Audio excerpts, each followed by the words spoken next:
nothing is really going to change unless we actually believe that the consequences of not disrupting ourselves and moving quicker are worse than, God forbid, we spend some money on the wrong thing, we pick the wrong winner, we set up a program that fails. Unless we believe that those consequences are actually kind of marginal, considering the possible implications of losing our competitive advantage or, God forbid, a war, we're still, in my opinion, just going to be kind of screwing around the margins here.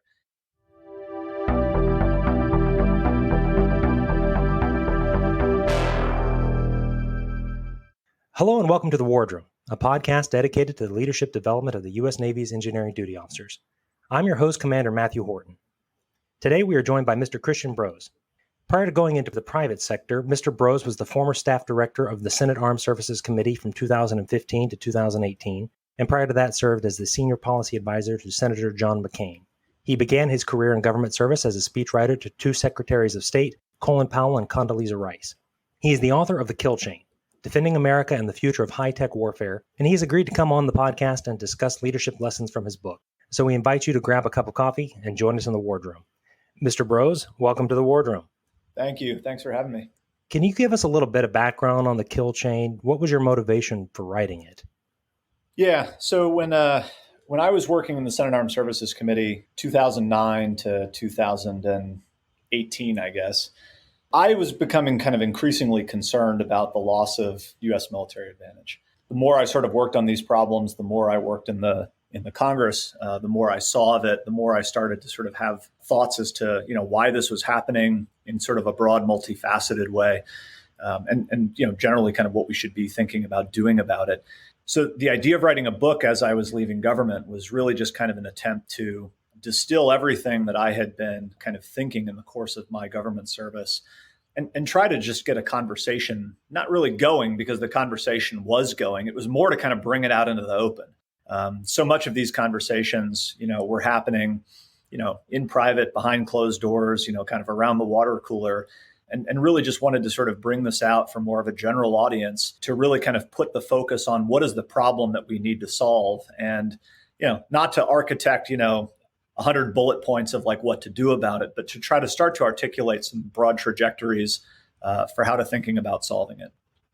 Well, I appreciate you kind of ringing the alarm bell for us because, in the introduction, you paint a bleak picture, and you describe a situation I don't think a lot of Americans are really aware of. And namely, it's that the U.S. military has kind of lost a lot of the advantages that we've enjoyed since the fall of the former Soviet Union. So I got a question for you. How much of that erosion is actually like a quantitative or qualitative decline? And how much of it do you think is cultural? Yeah, I think there's a temptation on the part of, Americans to always kind of think that it's about us. And I think part of the answer to your question is that it's not about us. It is about what competitors, in particular, kind of peer competitors, have been doing over a very long period of time as far as watching how the United States operates and building up and modernizing advanced military capabilities of their own to really undermine the American way of war, to call into question all of the underlying assumptions on which we project military power. And, my point in the book is that, unfortunately, they've gotten pretty good at this, and they're moving quite quickly.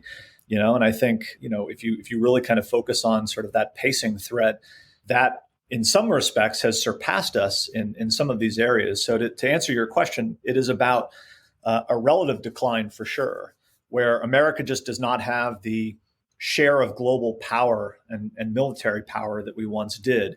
And I think that is just a process that has been playing out for a while. It's accelerating, and on sort of a linear projection basis, I don't think that's going to change.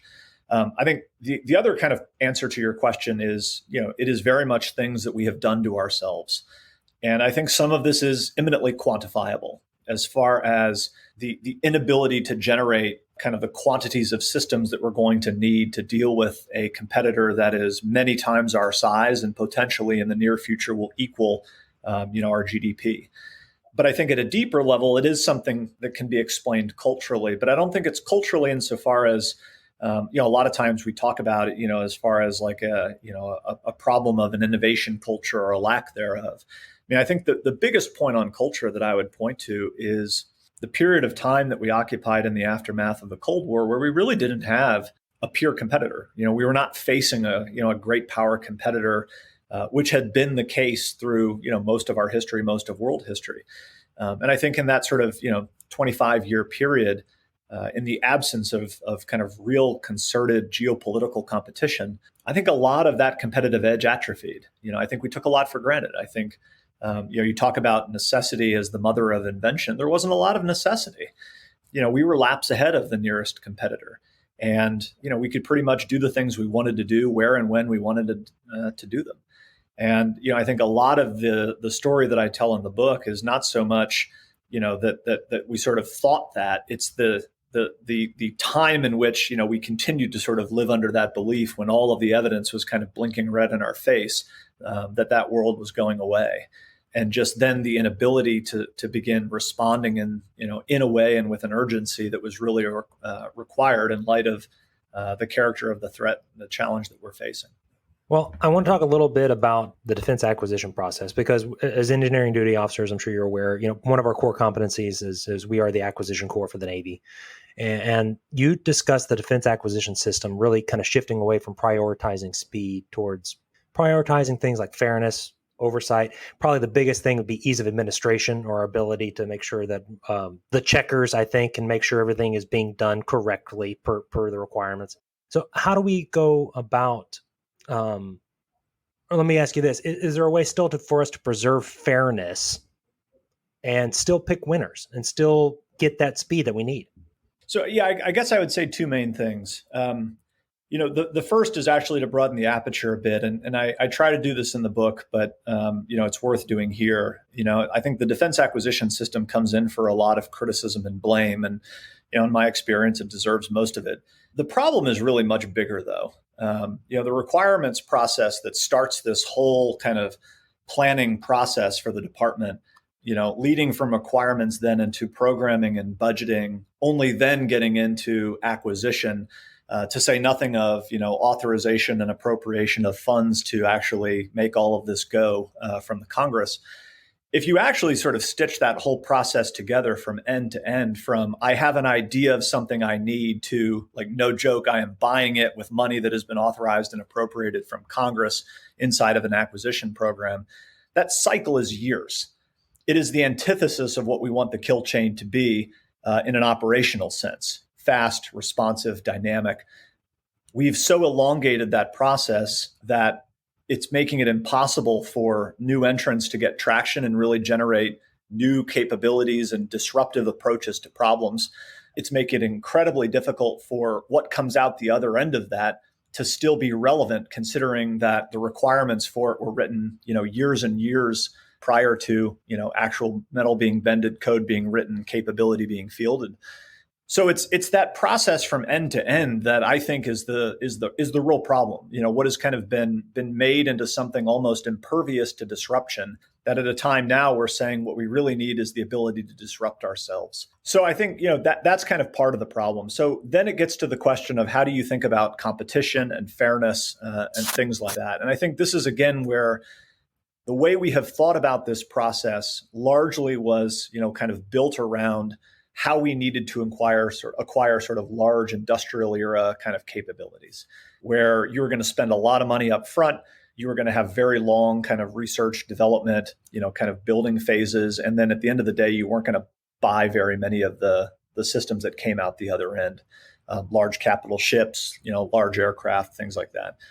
The problem I think we have now is that that system is still relevant for those kinds of assets that we're still going to acquire in some capacity and still have a requirement for into the future. But it just doesn't work for the kinds of capabilities that I think many of us are talking about now in terms of lower cost unmanned systems, autonomous systems, software defined systems, munitions, things like that, where you want to be buying these things more frequently as a way of, one, just keeping technology refreshed, two, as a way of actually generating competition in the system because more vendors are able to compete with one another to really deliver disruptive capability. And then I think three, most importantly, to actually create incentives that generate disruption rather than we actually get the thing that we programmed for a decade ago, even if a decade from now, that thing's not relevant to us. The threat has moved, technology's moved on. How do we actually create incentives in our system for disruption. And I think, generally speaking, we're overthinking this problem. Like, I think the answer comes down to we need to buy these things with a greater frequency. So you can still have competition. I would actually argue that the only way you get real competition is by picking winners. It's by showing kind of all of industry or all of the world, this is the thing that we want today. It's not going to be the thing that we necessarily want, in 3 years or even perhaps 18 months, but it is the best thing that we have at our disposal today. But we're going to come right back out again and do this in some degree of, rapidity. And the incentive to industry then is, look, if you lost this round, all hope is not lost. You can come back and compete in the next phase. I think the incentive to, but by the same token, right? If you did win, don't get lazy and complacent because we're going to be gunning for you. Everyone's going to be gunning for you when we go out and sort of recompete this. So I guess it's to say that you can absolutely have fairness and still pick winners. I think the thing that allows us to do both of those things is increasing the velocity by which we are actually buying a certain class of systems. Again, you're not going to do this for aircraft carriers. You're not going to do this for, GBSD. Those are still going to be large, exquisite systems that we're going to need. Like one or maybe two companies in America are going to be capable of building them. And the government is going to have to sort of micromanage that process to ensure we get, fairness and cost effectiveness and the like. What I'm saying is that there's a whole world of capability that we actually really desperately need that is going to be very relevant to the question of how do we generate, kind of greater mass on the battlefield in the future? How do we compete faster, close kill chains with greater scale, greater speed? Where what we really need to be doing is buying capability faster. You can do that fairly. You can do it based on actual objective problems that need to be solved. But the outcome needs to be you actually pick a winner today, and then you come back and recompete with a frequency so that winners don't get complacent and losers don't feel like, it's fight or die and all hope is lost if they didn't get chosen this round. No, I appreciate that. It's a good perspective. I want to talk a little bit here, kind of shifting the relationship between industry and the government or the military a little bit too, because, we talk a lot about government industry partnerships and things. But I think in a lot of ways, the military used to be the center of innovation. But you detail this in the book, and I think it's a chapter, it's like the Tale of Two Cities, but you talk about like Washington and Silicon Valley and how those two kind of slowly grown apart over the years. And you detail out a lot of the reasons why. But it seems like we've created a lot of incentives that drive out these innovators from the defense industry, a little bit like you were talking. So how do we go about rebuilding that relationship with those innovative companies and truly embrace speed and creativity? Yeah. Yeah, I think I'd go back to, the comment I made earlier. This is a conversation that, I think we've been having, for years now. And my feeling is just increasingly like we're overthinking this problem. The reason a lot of that, kind of void grew between, Silicon Valley and Washington was because Washington sort of made it increasingly difficult for those kinds of companies to work with the Department of Defense. But I think more to the point, they stopped buying the things that they were producing. So as a result, you had at the same time, kind of an opening up of the commercial market where the kinds of technologies that we're talking about here, artificial intelligence, software, data analytics, things like that, just kind of exploded.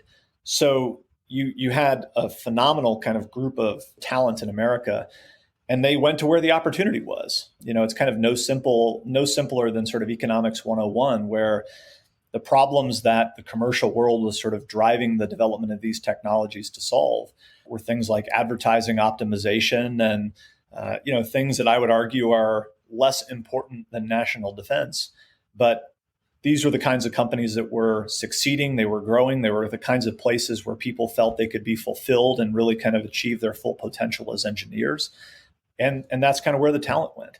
So, I think if we actually want to think about how do we change this with respect to national defense, there's a lot of different elements to this, make it less difficult, things that we've all been kind of talking about around the margins. But at the end of the day, it goes back to the conversation we were just having. Unless the government really puts resources against the kinds of capabilities that, these disruptive companies are producing and really buys them at scale, we're never really going to get there. It's always going to be kind of an afterthought, a rounding error, but it's never going to be core to what the Department of Defense is doing. It's never going to be core to what these businesses as businesses are doing. So, I think this is kind of the precipice we're on right now where, back in 2014, 15, 16, the Department of Defense and Congress was making a lot of noise about, we need to reach out to these kinds of new entrants. We need to create pathways and rapid acquisition mechanisms and, other means to sort of bring them in and allow them to get working with the government. And a lot of that has worked and it's been successful, right? I mean, it's never been easier for a small company that wants to start doing work with a national defense agency to get going on that. At the same time, that work is not scaling. It's not getting to the kind of scale that is really going to move the needle, one, for those companies in terms of helping them grow and scale into larger companies, attract new investment, hire new engineers, all on the back of doing next generation kind of game-changing defense work. And it's not going to scale to make an operational difference for the Department of Defense, which is arguably the most important thing that is what needs to happen. And I think we're kind of at a point now where a lot of the technology community, a lot of the investors behind them, are pretty close to walking away from the Department of Defense and the U.S. government sort of federal work, out of a sense that fool me once, shame on you; fool me twice, shame on me. We're not seeing the kinds of returns that that we need to sort of stay in this for real. And that's never going to be kind of the returns that you get working purely in the commercial world. It's going to take longer. It's going to be harder. It's never going to be as large. Got all of that. But it still has to be on a trajectory where the kinds of companies that want to do this work can actually become larger, more successful companies by doing it. And in so doing, right, I mean, create all of the types of incentives that we're talking about here to attract more talent, to attract more investment, to create, a sort of more vibrant defense industrial base, with more viable companies competing with one another to help us disrupt ourselves at a time where we desperately need it and where we're being disrupted by our competitors.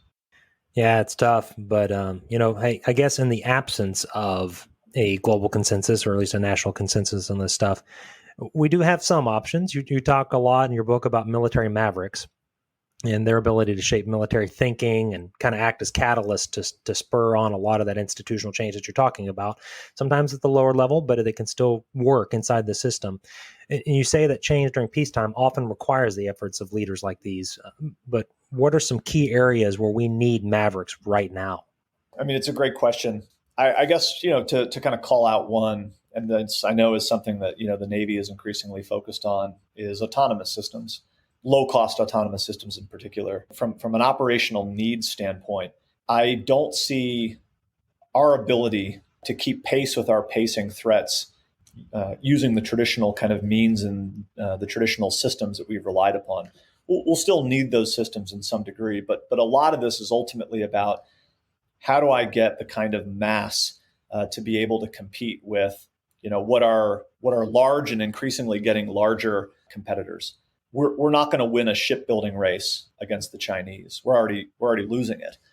So the question becomes, okay, well, how do I offset that intelligently? And I think the answer is I have to get autonomous systems actually into the fleet, into the force, to help us solve operational problems, augment what will always be the limited number of people, the limited number of traditional systems that we're going to have to enable us to just operate completely differently.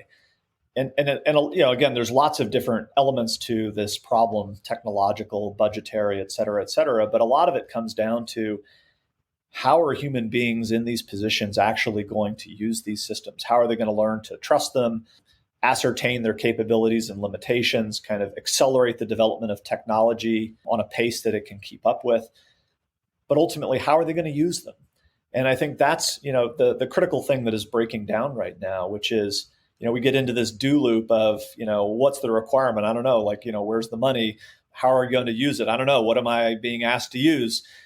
There's just a piece here where that is an area where we can be moving a lot faster, where the technology is available to change the way we're fielding systems and the systems that we're fielding.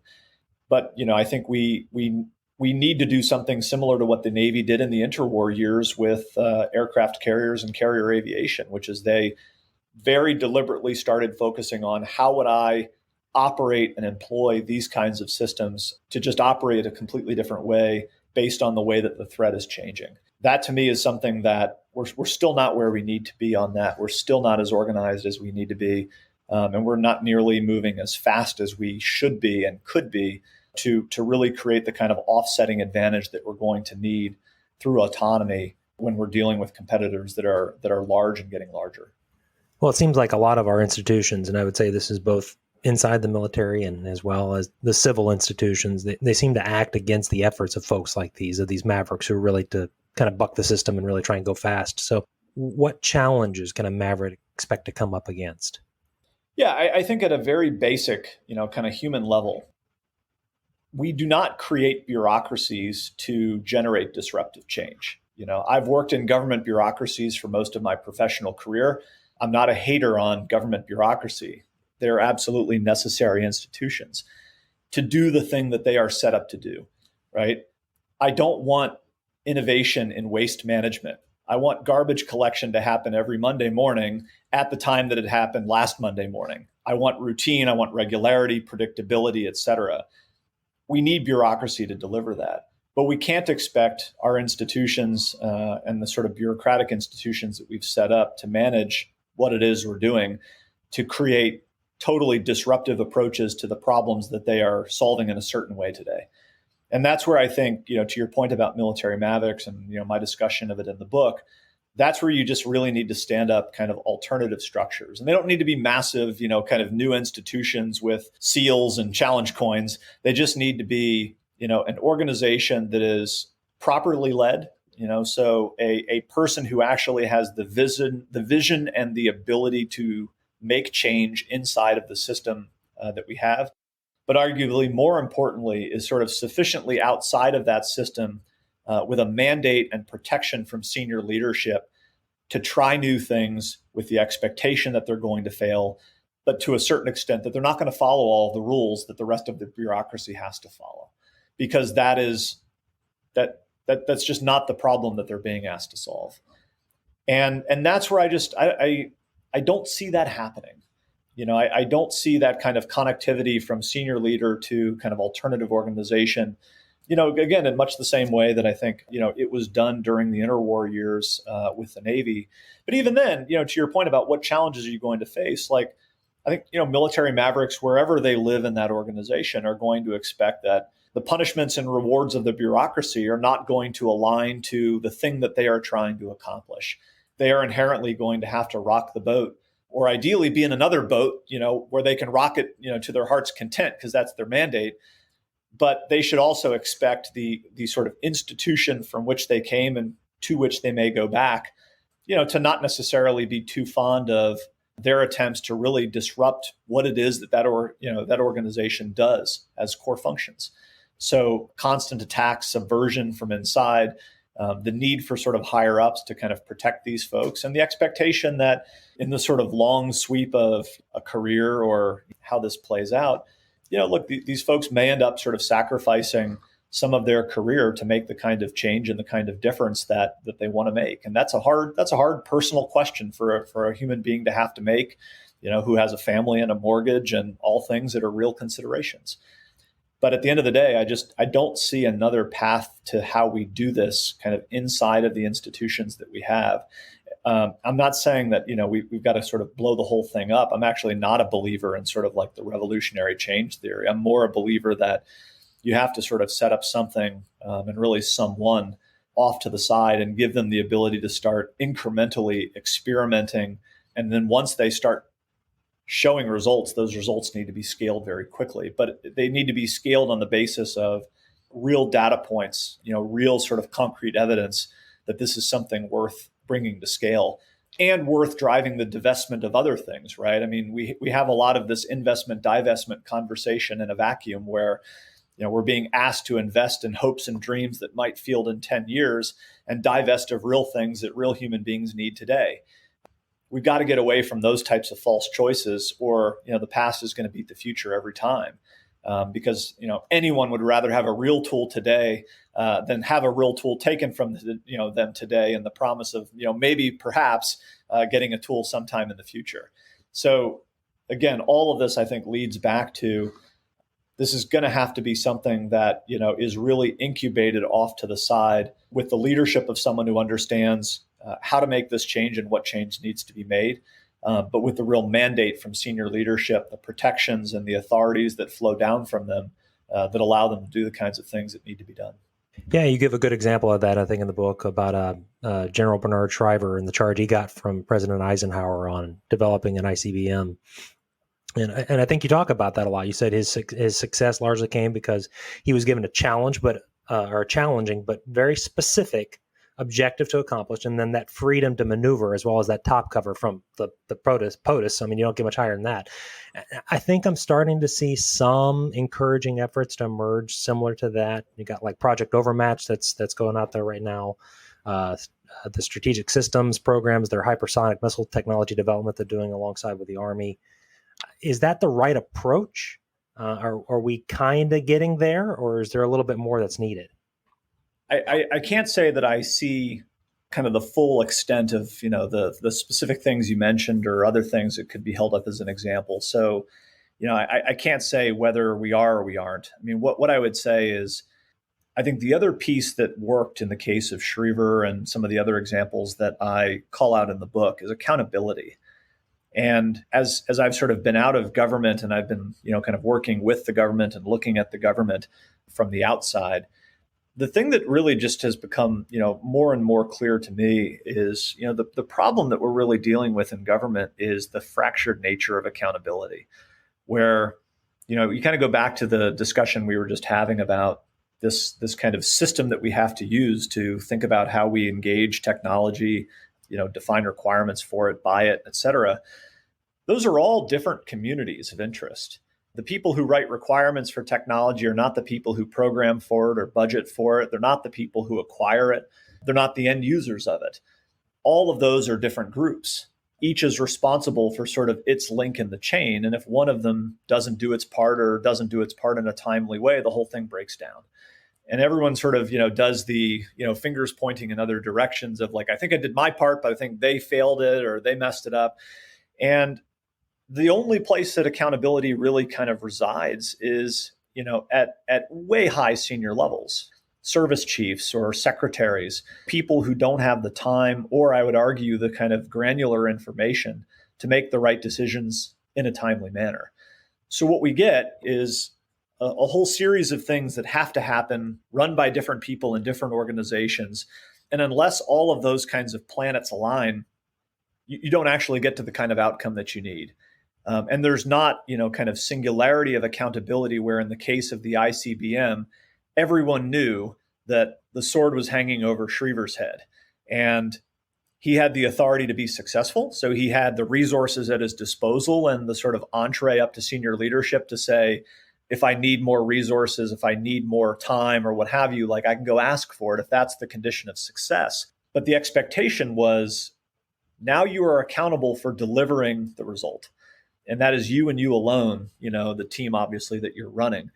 And I think that's the thing that I still don't see, kind of happening to the degree that it needs to, in the sense of, a convergence of these things together, with real kind of singular authority and accountability in a person to deliver the result that is being expected. It's still too fractured across lots of different organizations that may or may not share the same views, may or may not have the same motivations, may or may not even want the same thing.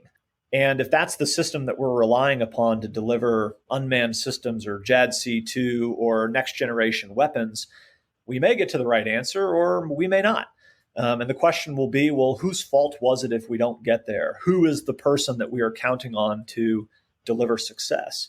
And the answer can't be, oh, it's the Secretary of Defense. It's like, well, yeah, that and 18,000 other things that he has to do on a day-to-day basis. Like, we need to find a way to kind of devolve this authority and accountability down to a level where all of those functions, requirements, programs, budgets, acquisition, money, users can kind of be brought together to go deliver, real disruption on a timeline that's relevant. Yeah, it's an important point to re-emphasize, and I appreciate you bringing it up. That triad of accountability, authority, and responsibility. I think we lose sight of that sometimes. And I think I am starting to see that a little bit in charges of individuals, whether it's at the 2 or 3 star level, where it's like they've got enough authority, but they're not that high up where they're covering everything in the entire Defense Department. So I'm encouraged with some of the things I'm seeing. Yeah. Yeah, I don't think that it's happening to the extent that it needs Yeah. to. I mean, like without naming names, I mean, I was talking the other day to someone quite senior in the acquisition arm of a service who was basically saying, look, like I am being asked, my role in this is just to acquire systems. And I acquire systems based on the requirements that I am given. And I'm here to tell you the requirements I'm being given make no sense and are not nearly taking the best use and the best advantage of the technologies that are at my disposal to go solve problems. But I don't have the mandate to rewrite my requirements. So I'm going to keep buying the thing that I am, sort of in line with the requirement that I've been given, and hope that through powers of persuasion and other, kind of informal kind of powers inside the bureaucracy, like maybe we can change the requirements to do different things with the kinds of systems that we're acquiring. And these are the kinds of things that I'm confident happen more than this one instance that I'm relaying anecdotally.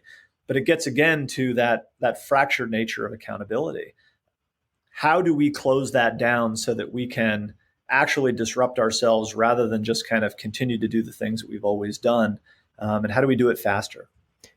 No, I appreciate the discussion. So, I want to shift gears a little bit on you. And you mentioned technology. So I wanted to talk a little bit about enabling technologies. And you describe those as those technologies that will enable significant innovation, not just in the defense sector, but really all of industry.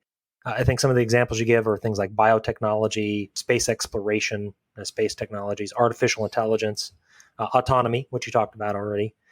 But I am curious a little bit about some of the moral implications of these enabling technologies. Are there some things that we just shouldn't pursue, even if our adversaries are doing it, or is everything on the table? I think there will always be things that we decide that we don't want to pursue, for ethical reasons, policy reasons. There are things in the past that we've just decided are, weapon systems that may or may not be effective, but, for moral reasons, we're not going there. And in an ideal world, we create some kind of international consensus around that so that we, as a humankind can say, these are things that are just beyond the pale. And we may get there with some of these technologies. I hope we get there the easy way. But if history is a teacher here, humanity may get there the hard way, and only then after the fact realize that we probably don't want to use mustard gas. In terms of these technologies, though, I think the bigger risk that we have right now is not are we sort of sufficiently banning things and sort of keeping them off limits. I think it's that we're not even close to getting, sort of utilizing them to the fullest extent of their ability now, to say nothing of kind of where they could go. And I think, again, it comes down to this question of actually sort of pausing to think about how that process of change really unfolds. And I find so much of the conversation about this is somewhat unrooted from just kind of the practical realities of both the technology as well as how the United States military in particular uses technology to solve problems. And, basically, I don't see technologies like, autonomous systems or AI-enabled systems as yet kind of like qualitatively different than things that we have been, doing in the past, and the ways in which we sort of come to use technology in military operations. And I think, we've built up a system and an approach to thinking about, kind of policy, law, practice, and sort of norms that is still, I think, highly effective and relevant, and will allow us to, kind of bring these kinds of new technologies into military units, into military capabilities, and employ them. And really, I think what it comes down to is, first and foremost, kind of how we think about training human beings to use them. And in the case of kind of more intelligent technologies, how we actually train those technologies. I think then it comes down to testing. Again, there's this belief of like, yeah, we're just going to take these AI-enabled robots and we're just going to like throw them down range and we're going to see what happens. And like anyone who's spent, 5 seconds with, a professional military organization understands that is not how it does business. That's not how it does business with people, right? We don't take 18-year-olds fresh off the street and just like put them on ships and send them to sea. We train those people, we test those people to determine whether they can actually do the jobs that they are going to have to do in the kinds of conditions that they're going to have to do them. And I think as technology becomes more intelligent in this case, as machines are capable of doing more things autonomously that previously humans had to do, we're going to go through the exact same workflow. We're going to train them, we're going to test them, and then in the process of that, we're going to build up trust in their capabilities. We're going to begin to understand what their limitations are. We're going to write, concepts of employment and rules of engagement and all of the things that govern what you can and cannot do, with military technology. And I think that's a totally sane approach to how a military would actually begin to utilize these more advanced systems. I think we just need to get going on it faster. I think the only way we're going to really figure out what the answers are to these kinds of questions of what are the capabilities, what are the limitations, where are the lines, what are the lines that we don't want to cross, that we never want to cross, is we have to start building and fielding these technologies and getting them into the hands of human beings, American operators, so that we can actually have, kind of a better and truer answer to these questions rather than so much of this debate that sort of feels like, arguing over, angels dancing on the head of a pin, because it's not actually rooted in real technology and real operators making real decisions. And by nature, I think what that means is that it's going to happen incrementally. We're not just going to kind of like leap 1,000 years into the future here. The only way we're going to field this is, just the incremented, rapid sort of fielding, testing, rebuilding, retraining, refielding that actually generates progress.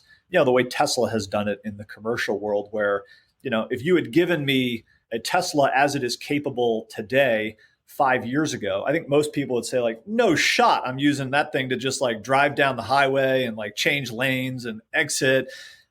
But the incremental process of using it and adopting more features and learning to trust the autonomy has now put a human being in a position where it's prepared to trust that system to do things that 5 years ago they would not have trusted the same system to do. So it's a journey that's going to happen. But unless that journey is actually being undertaken with real technology, together with real operators, it's going to continue to be kind of political theory. And that's my concern with where we are right now, which is, yes, there are going to be lines out in the future that we're going to draw, and we're going to commit as a country and ideally as a international community not to cross. But the bigger concern to me right now is, how do we actually start bringing these technologies into the ranks of our military operators to figure out how they would use them, how they would build up trust in them. And I actually think the system that we have used to do that with the last generation of technology is not wildly wrong for how we should think about handling the next generation of technology. Yeah, it's interesting you bring that up. I'm reminded of, it was Rear Admiral Wayne Meyer, the father of the Aegis Combat System, as I'm sure you're aware of it. He had that old quote of, what was it, build a little, test a little, learn a lot. And there was that incremental approach to small gains, but we're going to have high confidence in what we've accomplished. And I do think that is a positive way to do it. No, and the thing that I would underscore is, build a little, test a little, learn a lot, but then ultimately field something, right? I mean, so much of what we spend, significant amounts of money in U.S. government money on ends up being, interesting science projects, interesting kind of R&D efforts, prototypes, proofs of concept, but rarely do they make it across the valley of death to come into, a real fielded program that makes a difference. And again, there are a lot of reasons for that, but I think, there's an aspect of this of, we also have to realize that we've got to just get the 80% solution out the door. We can't sort of take a laboratory mentality to this and say, like, I want to tinker with it until it's perfect. We have to be much more pragmatic about, getting something out, even if it's not necessarily kind of, the sexiest solution to the problem or necessarily solving the sexiest problems. It's a process of how you just get that flywheel of innovation spinning so that you can begin working through the process that you just described such that at the end of the day, you're actually fielding systems that make a difference to military operations. Well, let me ask you this, because I think a lot of times these newer technologies or these newer systems that are we think that are, hey, look, this can have an application in the fleet today. A lot of times those discoveries happen, I think, at lower levels. And as you're aware, discussions between the military and Congress, they're very tightly controlled, and I would say too, we never want to get crossways with our leadership inside the Pentagon, but are there ways where officers at the more junior level, and I'm talking below that flag general grade level, can really pop smoke, if you will, on promising new systems and technologies and still be, respectful and preserve that chain of command? Yeah, I mean, I saw this every day when I was in the Senate. The general approach that it seems like, is kind of taken in DoD to legislative affairs is, do it as sparingly as possible, tell them nothing, and it just doesn't foster a, kind of a healthy dialogue, a constructive back and forth. And Pentagon briefers are regularly sent up, kind of having the fear of God put into them that, if they say one crosswise thing or like air the slightest little bit of dirty laundry, right, they'll be drawn and quartered when you get back to the building. And, again, not conducive to the kind of exchange of ideas that really needs to happen. And look, I'd be the first to also point the finger at Congress to say, if Congress doesn't make it a more conducive environment where oversight is not, just a fully violent sport, it's not vindictive, where there genuinely is the sense between DoD and the Congress that like we are in the same boat rowing in the same direction, and we are one team. We each have different jobs that need to be done, but it's nonetheless kind of against the same objective. Like it's going to continue to break down. I think a lot of those conversations do happen sort of informally, off the record. I think they're always beneficial, and it's something that needs to continue to happen at all levels, junior levels, senior levels, because I think that's actually where the real exchange of information happens, the real trust is built, real rapport is built, and real work gets done. I mean, I think the other piece of this in terms of kind of the breakdown with Congress, we have a lot of discussion about, Congress constantly preventing the department from getting rid of old systems so that it can get into, save money or free up money for modernization. And that's true. I mean, I saw this every day that I was on the Hill, was a part of it in sometimes. But I find a lot of the problem is sort of not so much that it is Congress's unwillingness to divest of old things. It's that the new things that are sort of being promised aren't real yet. So the decision that always gets kind of put in front of the political leadership is you need to sacrifice something that is real today, a real capability that operators use, that, your constituents build, that is, money being spent that matters. And what will replace it will be something that, will deliver in 2032. And I find that, that conversation would go a lot better if what we were actually promising in terms of future capability was delivering faster. It kind of goes back to the conversation we've been having for the past hour of how do you do that? That conversation goes a lot differently, when you're able to say to the Congress, look, we've been incrementally and rapidly sort of developing and, validating this new thing over here. And, it's ready to start going to scale. But in order to start getting it to scale, we have to start divesting this thing over here that it's ultimately going to replace, so that it becomes more of an incremental sort of divest a bit, invest a bit, field a bit, pull back and retire some things, rather than, kind of in one budget year, we have to make these massive moves that are highly disruptive and there isn't sort of sufficient political support for. So to me, it's not so much that the Congress wants to keep the department locked in the past. It's that both the Congress and the department can't figure out how to get the future to actually deliver on something like a relevant timeline that will allow us to make these kinds of past-future trade-offs in a more relevant way. That in and of itself, I think, would go a long way to, creating better ability to work together between the Congress and the DoD. And I mean, again, I see it because I talk to both sides regularly. I mean, everybody wants to change. I mean, there's a strong desire to do this. Everyone is just wrestling with how do we actually do this in the system that we have built up for ourselves. Well, I appreciate your insights and particularly how things work up there on the Hill. But speaking of the Hill, So I cannot have you on without asking you for a good John McCain story, because I know you worked with him for a long time and kind of one of the original Mavericks. So what's your favorite memory of working with him? God, it's a great question, and there's like too many to choose from. I'll give you two briefly. Kind of one serious, more a little lighter. On the lighter note, we went to Mongolia in 2013, and we went out of the capital Ulaanbaatar to see the president of Mongolia out in kind of an area where he wanted to meet, kind of out in the Mongolian steppe, and we had a lunch meeting planned with him, and that went a few hours, and it was like 2:00, and we didn't have anything to do. And, the president of Mongolia said, like, hey, do you guys want to go fishing? Like, yeah, sure. Let's go fishing. So, his security detail grabs some adult beverages out of the bar, and we drive like another hour deeper out into the Mongolian steppe. And, we get to what's like a pretty large river, like not a creek, not a stream, like a legit river. And I'm sitting here thinking, like, there's no bridge that is like clearly passable for the SUVs that we're driving in. And then like the vehicle that had John McCain and the president immediately in front of me just drives into the river, and, it has a snorkel on it. But I'm sitting here thinking, like, John McCain is going to die under my charge, and I am going to be held accountable for, the loss of a senator on a congressional delegation in Mongolia. Sure enough, like, they drive down the water lines at like the roof of the car, but like out they pop the other side, and then we go off and do the same. And anyway, we drive for a little while longer, pull up to a different part of the river and hop in boats. And for the next like 3 hours, go down river fishing with the president of Mongolia. And there's like wild horses running along the side of the river. I mean, it was completely wild, like the kind of thing that, you're sitting there in the moment thinking, like, I'm only doing this because I'm with this like remarkable human being, and never will I do something like this again. Really awesome story. And, there's like all kinds of policy and, kind of boring other angles to it. But it was just, the thing that was great about McCain was just the adventures that you got to go on and the things he wanted to do, and how he always made government service fun. And it was just kind of one colorful example.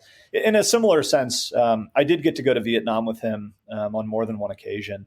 And, on one of these trips, I mean, that was just a phenomenal experience. And, it always led him to be more introspective and to open up about things that he didn't really just kind of talk about day to day in the office. And on one of those trips, we actually went out in a boat in Haiphong Harbor. And, again, for work reasons I won't bore you with, but, just sat there for a few hours, and he just opened up about all the different bombing runs that they used to run, and, operations that they did, people they lost.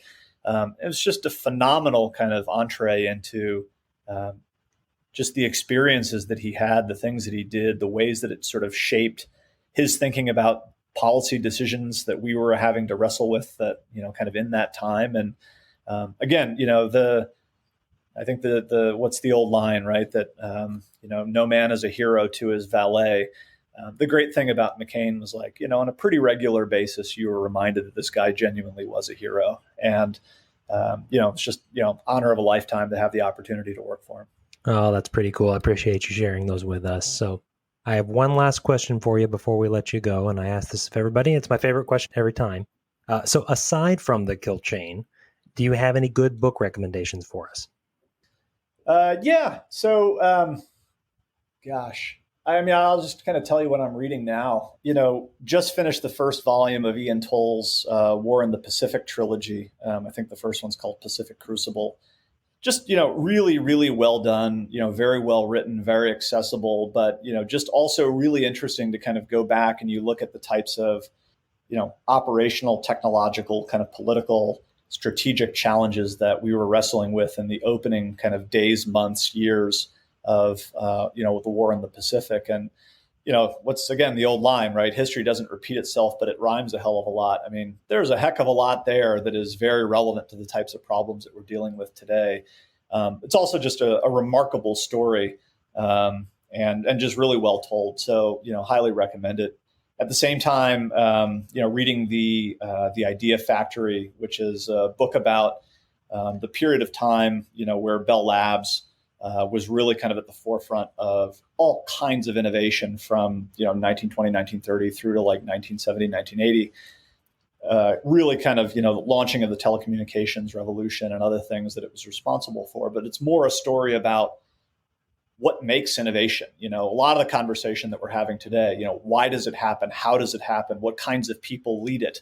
What are the kind of underlying raw material incentive structures that generate just kind of like wild disruptive change, but nonetheless, kind of resulting in pragmatic capability that really changes the way we use technology and work and operate. So a very cool book about those kinds of questions told through the story of Bell Labs. I don't know. I'm reading other stuff as well, but I'll end with those two, which are both worthwhile.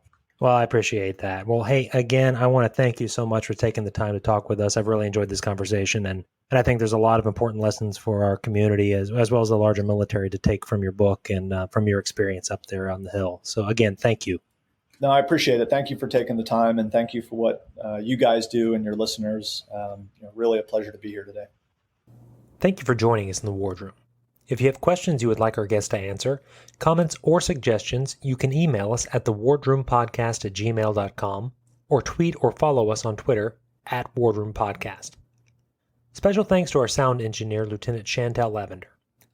If you like what you heard today, be sure to give us a rating on your favorite podcast listening app. It helps others discover the show and allows us to keep getting great guests like the one you heard today. We look forward to meeting again in The Wardroom.